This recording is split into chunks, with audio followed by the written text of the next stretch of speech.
New tension. U.S. submarine ready to sink a British carrier in South China Sea.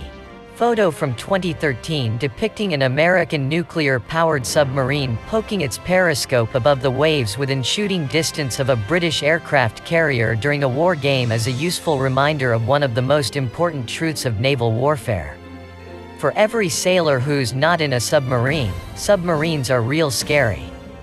Stealthy and heavily armed, subs are by far the most powerful naval vessels in the world for full-scale warfare and arguably the best way to sink those more obvious icons of naval power, aircraft carriers. The public may not fully appreciate submarines' lopsided combat advantage, but the world's leading navies sure do.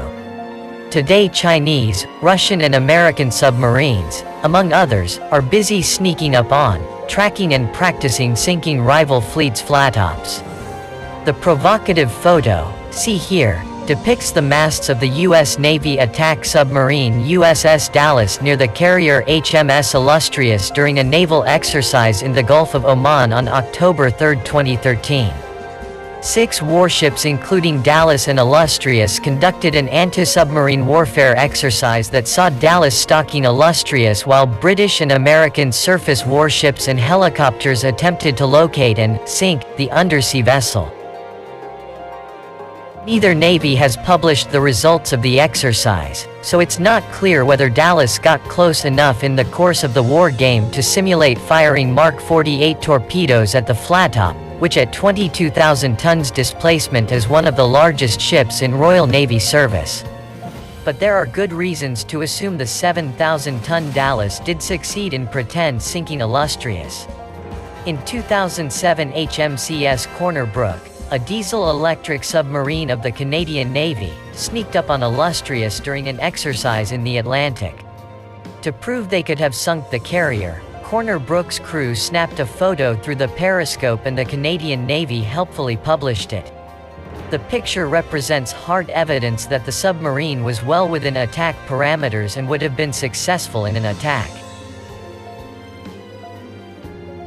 Corner Brook, a former British submarine displacing only 2,400 tons, is no more capable than Dallas and probably much less so once crew training is taken into account.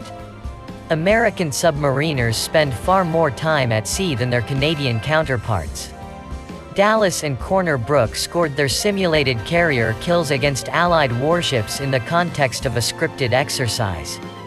But many other close encounters between subs and flattops have occurred between rival nations deep at sea, in a usually bloodless duel that is nevertheless deadly serious.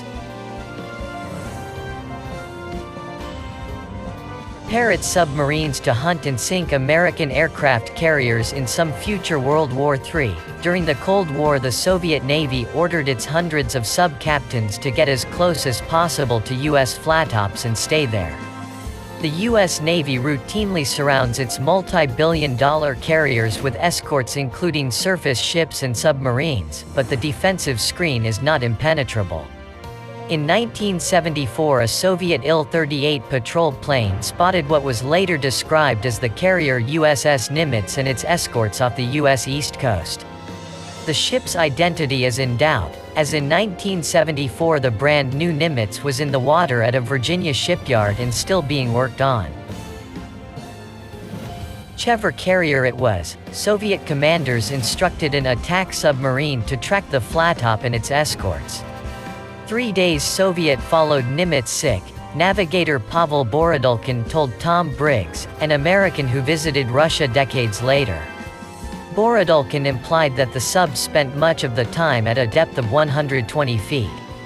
As for being detected, we did not worry, Borodulkin said, explaining that American sonar was not optimized for detecting a target moving on the same course and speed as the vessel doing the searching. Stealth was high, Borodulkin said. To prove his claims, the navigator gave Briggs the above blurry photo of a flattop, snapped through the Soviet sub's periscope. That wasn't the only NATO carrier the Soviets tailed. In 1984, a Victor-class Soviet submarine played cat and mouse with the flattop USS Kitty Hawk off the Korean peninsula. The Americans lost track of the Victor and, in the dead of night, the 80,000-ton carrier actually collided with the 5,000-ton sub. I felt the ship shudder violently and, going to the starboard side, I could see two periscopes and the upper part of a submarine moving away, Kitty Hawk Captain Dave Rogers told the Sydney Morning Herald.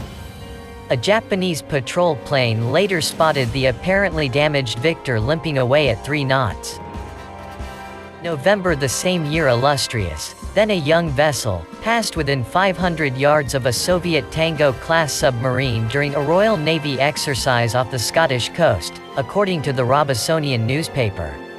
When the Soviets introduced their own small aircraft carriers in the mid-1970s, British and American subs no doubt watched them as closely as Soviet undersea boats followed NATO flattops.